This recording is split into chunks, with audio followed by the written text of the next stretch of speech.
Kobaran api dengan cepat melahap bangunan asrama. 5 kamar santri Pondok Pesantren Darun Najah 4 di Kampung Cilengo, Kelurahan Citasuk, Serang, Banten ludes terbakar. Warga yang panik berusaha memadamkan api dan memperingatkan santri agar tidak mendekati sumber api. Mundur, bahaya, mundur. Petugas pemadam kebakaran yang tiba di lokasi langsung mencoba memadamkan api. Dugaan sementara, kebakaran diakibatkan oleh hubungan pendek arus listrik dari gedung asrama. Penanganan sudah kita laksanakan. Yang terbakar itu 5 kamar santri ya, 5 kamar santri. Alhamdulillah tidak ada korban. Kondisi sekarang dengan masih pendinginan. Jadi alhamdulillah bisa ditangani, tidak menyebar api ke yang lain. Asal api dari konsleting listrik. Tidak ada korban jiwa, namun sejumlah barang-barang milik para santri seperti lemari, pakaian, kasur, buku, dan perlengkapan lainnya ludes terbakar.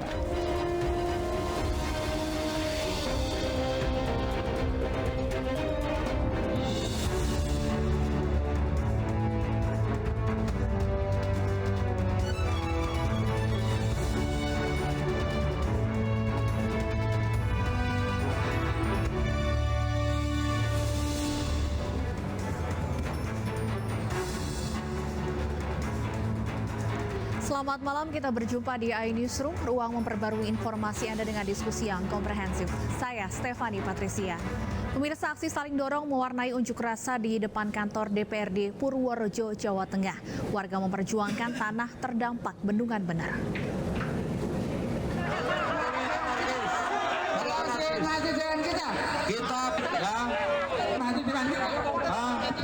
Hormati sahabat-sahabat polisi ya. Aksi saling dorong dan adu mulut antara pendemo dan petugas kepolisian ini tak terhindarkan. Ratusan warga yang berunjuk rasa memaksa masuk ke dalam kantor DPRD Purworejo. Semuanya. Aksi unjuk rasa warga dari 5 desa di Kecamatan Bener dan Kemiri ini terkait pembangunan mega proyek Bendungan Bener. Warga tidak terima dengan sikap Badan Pertahanan Nasional sebagai tergugat yang tetap melakukan kasasi pada putusan Pengadilan Tinggi Jawa Tengah. Dalam putusan, pengadilan memenangkan warga terkait nilai ganti rugi lahan. Terkait kasasi dari BPN tetap dari pihak tergugat tetap mengajukan kasasi. Tapi pada intinya ketika nanti diskresi turun, mereka sudah berkomitmen dan menyatakan siap untuk mencabut kasasi tersebut. Kita tidak pernah menghentikan pengerjaan proyek, tetapi kita hanya mematok di lahan-lahan yang masih masih berperkara. Yang kedua, lahan di luar. Hanya sebatas dipatok saja atau dimanfaatkan? Juga akan kami manfaatkan untuk selanjutnya setelah dipatok ya. Kalau bisa ditanami ya kita tanami. Kalau misalkan tanah itu sudah menjadi bebatuan ya mau gimana lagi? Mau cuan itu kan. Bendungan Bener rencananya akan mulai dioperasikan pada Oktober 2023. Hingga akhir tahun lalu sedikitnya 3.119 bidang yang tersebar di 6 desa terdampak telah tuntas pembayarannya dengan nilai pembayaran sebesar 712 miliar rupiah.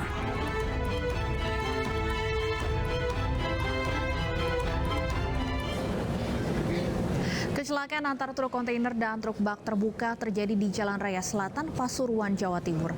Diduga sopir truk kontainer mengantuk hingga hilang kendali.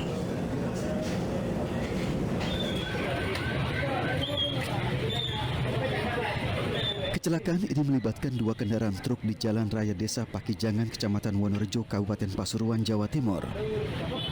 Kecelakaan berawal saat truk kontainer yang dikemudikan Suparmin melaju dari arah Malang menuju Pasuruan.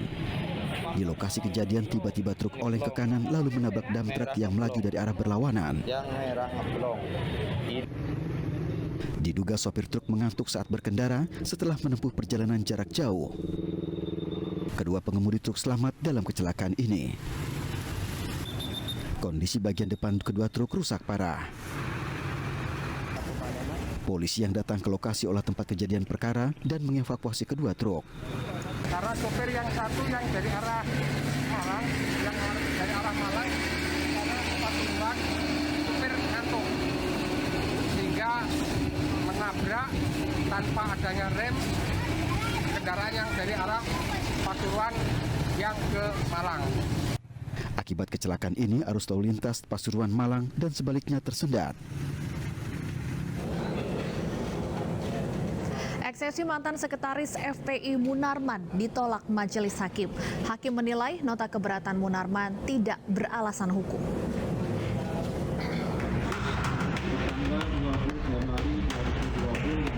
Sidang lanjutan yang digelar tertutup perkara dugaan tindak pidana terorisme yang menjerat mantan sekretaris Front Pembela Islam Munarman memasuki babak baru. Majelis Hakim Pengadilan Negeri Jakarta Timur menolak semua nota keberatan atau eksepsi terdakwa. Hakim menilai materi yang diajukan oleh Munarman dan tim penasihat hukum sudah masuk dalam materi pokok perkara. Kuasa hukum Munarman sudah menduga bahwa hakim akan menolak eksepsi tersebut. Intinya sidang tetap dilanjutkan, insya Allah pemeriksaan saksi pada hari Senin yang akan datang dan hari Rabu, jadi sepekan 2 kali. Munarman ditangkap Densus 88 anti teror di rumahnya di Pamulang, Tangerang Selatan, Banten, April tahun lalu. Munarman disebut telah terlibat dalam tindakan terorisme lantaran menghadiri sejumlah agenda pembayatan di Makassar, Sulawesi Selatan, dan Deli Serdang, Sumatera Utara. Perbuatan itu berkaitan dengan munculnya Islamic State of Iraq, Suriah atau ISIS. Pemirsa, seorang wanita Parubaya ditemukan tewas dengan kondisi bersimbah darah di depan teras rumahnya. Pelaku telah berhasil ditangkap dan hingga kini pihak kepolisian masih mendalami motif pembunuhan tersebut.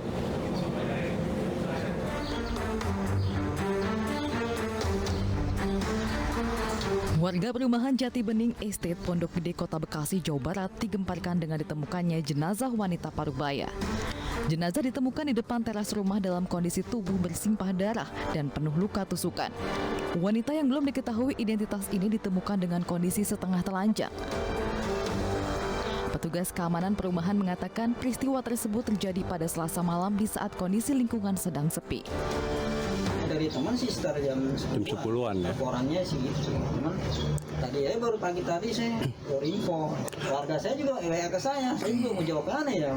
Tapi kalau itu cewek sama cewek bang, korban sama pelaku itu cewek. Tahu juga dah. Belum diketahui motif pembunuhan sadis tersebut, namun diduga kuat korban dibunuh temannya sendiri dengan cara digorok di bagian leher saat sedang bertamu. Pasca kejadian, pelaku telah berhasil ditangkap pihak kepolisian Polres Metro Bekasi Kota. Hingga kini pelaku masih dalam pemeriksaan petugas. Pihak kepolisian masih mendalami motif pembunuhan tersebut.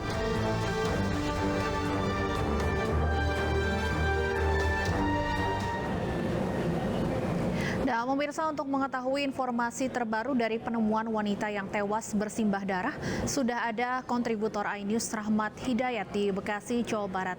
Selamat malam, Rahmat. Informasinya pelaku sudah ditangkap. Apakah sudah diketahui apa sebenarnya motif pelaku melakukan pembunuhan ini? Ya, Stefani, saat ini kami pun masih berada di Polres Metro Bekasi Kota untuk mencari dan mengumpulkan mengumpulkan keterangan dari pihak kepolisian terkait pembunuhan seorang wanita yang berada di perumahan Jati Bening Estate Pondok Gede Kota Bekasi. Berdasarkan keterangan pihak kepolisian sementara bahwa kronologis yang terjadi bahwa korban saat kejadian sedang berada di lantai 3 rumah tersebut. Dan saat itu saksi melihat korban yang berada di lantai 3 turun ke bawah dengan kondisi leher tergorok dan bersimbah darah. Hingga korban pun turun hingga ke lantai dasar hingga akhirnya terjatuh di lantai. Dan untuk pelaku sendiri saat ini pun sudah diamankan oleh pihak kepolisian. Adapun motif tersebut pihak kepolisian pun masih mendalami kasus ini dengan memintai keterangan terduga pelaku sendiri. Nah, untuk korban sendiri diketahui berinisial HT berusia 53 tahun, sedangkan terduga pelaku sendiri berinisial RG yang merupakan teman dari pelaku sendiri. Adapun motif sendiri pun pihak polisian pun belum bisa memastikan, dan kami pun bersama dengan rekan-rekan media pun masih menunggu hasil dari pemeriksaan dan keterangan dari pihak kepolisian. Demikian, Stephanie. Baik, motif masih didalami polisi. Apakah artinya ada saksi mata yang melihat pelaku keluar dari rumah korban sesaat setelah peristiwa ini terjadi, Rahmat? Ya, berdasarkan keterangan sementara dari pihak kepolisian bahwa pihak kepolisian sudah memeriksakan 3 orang saksi yang akan masuk ke rumah tersebut. Sedangkan untuk pelaku diamankan tidak jauh dari lokasi kejadian. Demikian, Stephanie. Tadi disebutkan bahwa pelaku merupakan teman dari korban. Apakah dari keterangan saksi maupun tetangga, pelaku ini memang sering mendatangi rumah korban? Benar, Stephanie, bahwa tadi berdasarkan hasil kami di lokasi bahwa antara pelaku dengan antara korban dan terduga pelaku ini saling mengenal. Bahkan mereka pun sudah lama tinggal di rumah tersebut. Entah motif apapun yang terjadi saat ini, pihak kepolisian pun belum bisa memastikan. Dan kami pun masih tetap menunggu hasil dari pemeriksaan dan keterangan dari pihak kepolisian. Demikian, Stephanie. Apakah sudah ada informasi mengenai apa sebenarnya pekerjaan sehari-hari dari korban dan pelaku? Ya, untuk korban sendiri kami pun belum bisa memastikan korban itu bekerja sebagai apa, sedangkan pelaku pun belum bisa mengetahui karena kami pun masih menunggu keterangan dari pihak kepolisian. Demikian. Untuk rumah korban sendiri, siapa yang tinggal bersama korban di rumah tersebut, Rahmat? Ya, untuk rumah tersebut pun masih yang kami dapat informasi bahwa dari tetangga-tetangga tersebut bahwa terduga pelaku pun tinggal di rumah tersebut. Dan saat kejadian bahwa si korban itu sedang bertamu di rumah tersebut. Bahkan warga pun sempat melihat mendengar adanya keributan, namun karena tidak terlalu memperhatikan, warga pun tidak mengetahui persis kejadian itu. Dan kejadian pun diketahui sekitar Selasa malam pukul 10, jam 10 malam dan baru dilaporkan oleh kepolisian 1 jam kemudian. Pihak polisian kan sudah melakukan olah TKP dan kondisi saat ini di lokasi pun sudah dilakukan garis polisi. Demikian, Stephanie. Warga sempat mendengar terjadi keributan. Apakah ada kata-kata atau kalimat khusus yang sempat terdengar oleh tetangga maupun warga setempat, Rahmat, terkait dengan keributan ini? Ya, untuk warga sendiri pun hanya mendengar suara-suara keributan, tidak persis mendengar adanya teriakan atau apa. Namun warga baru mengetahui setelah salah satu saksi melihat korban itu yang berada di lantai 3 turun ke bawah ke lantai 1 hingga akhirnya terjatuh di bawah lantai dengan kondisi leher tergorok bersimbah darah. Siapa sebenarnya yang pertama kali menemukan jasad korban? Ya, untuk korban sendiri pertama kali ditemukan oleh salah satu kerabat dari terduga pelaku. Dia pun sempat terkejut, akhirnya meminta tolong ke warga bahwa ada kejadian seperti itu. Demikian. Ya, Rahmat, kami juga mendapat informasi, bisa dikonfirmasi, benarkah bahwa korban ini ditemukan dalam kondisi setengah telanjang? Ya, benar. Bahwa saat ditemukan kondisi korban dalam keadaan setengah telanjang dan tanpa busana dan hanya menggunakan celana dalam. Saat ditemukan korban pun sudah dalam keadaan tertelungkup dan terkapar persis di depan teras rumah. Demikian. Baik, kami akan terus menunggu informasi terbaru dari kasus ini. Terima kasih, Rahmat Hidayat melaporkan langsung dari Polres Metro Kota Bekasi, Jawa Barat. Selamat bertugas kembali. Kita ke informasi lain, pemirsa. Aktor sekaligus musisi Ardhito Pramono ditangkap polisi terkait narkoba. Ardito tertangkap saat narkoba Polres Jakarta Barat di rumahnya di kawasan Jakarta Timur. Ardito ditangkap terkait penyalahgunaan narkoba jenis ganja. Polres Jakarta Barat belum merinci terkait penangkapan Ardito dan jumlah ganja yang disita. Namun hasil tes urin Ardito dinyatakan positif narkoba.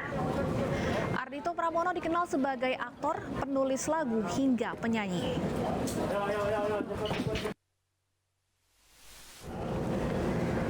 Dan pemirsa, kita langsung menuju ke Polres Jakarta Barat untuk mengetahui informasi selengkapnya terkait penangkapan musisi Ardito Pramono terkait dengan dugaan penyalahgunaan narkoba. Ada rekan Rizka Dior di sana. Rizka, apakah ada informasi terbaru terkait penangkapan Ardito Pramono dari Polres Jakarta Barat?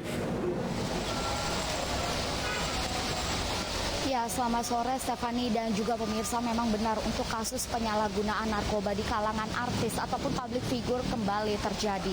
Kali ini Polres Jakarta Barat berhasil menangkap dan mengamankan seorang aktor layar lebar sekaligus musisi Ardito Pramono yang sempat terkenal berkat salah satu film terkenalnya yakni Nanti Kita Cerita Tentang Hari Ini, yang bahkan salah satu filmnya pun akan diputar esok hari di seluruh bioskop di Indonesia. Namun naasnya saat ini Ardito Pramono berhasil ditangkap oleh Polres Jakarta Barat setelah ditemukan dirinya di kediaman pribadinya di kawasan Duren Sawit, Jakarta Timur pada pukul 2 dini hari tadi setelah terindikasi positif penyalahgunaan narkoba jenis ganja. Namun memang hingga saat ini Stefani dan juga pemirsa, kami belum mendapatkan informasi lebih lanjut mengenai total berapa banyak ganja yang sudah digunakan oleh Ardito Pramono dan apa saja barang bukti yang telah disita oleh Polres Jakarta Barat. Namun satu hal yang pasti yang dapat kami informasikan bahwasanya tadi Kombes Pol Adi Wibowo sudah sempat membenarkan bahwa Ardito Pramono telah ditangkap dan hingga sore hari ini masih berada di Polres Jakarta Barat untuk menjalani serangkaian pemeriksaan setelah sebelumnya sore hari tadi Ardito menjalani tes kesehatan dan dinyatakan positif urinnya ada kandungan narkotika ganja. Dan yang dapat kami informasikan juga Stefani dan juga pemirsa, tadi dari pihak Polres Jakarta Barat pun sempat mengatakan untuk informasi lebih lanjut mengenai penangkapan Ardito Pramono sendiri akan disampaikan pada rilis esok hari. Stefani. Ya, Rizka, apakah ini merupakan pengembangan dari kasus sebelumnya?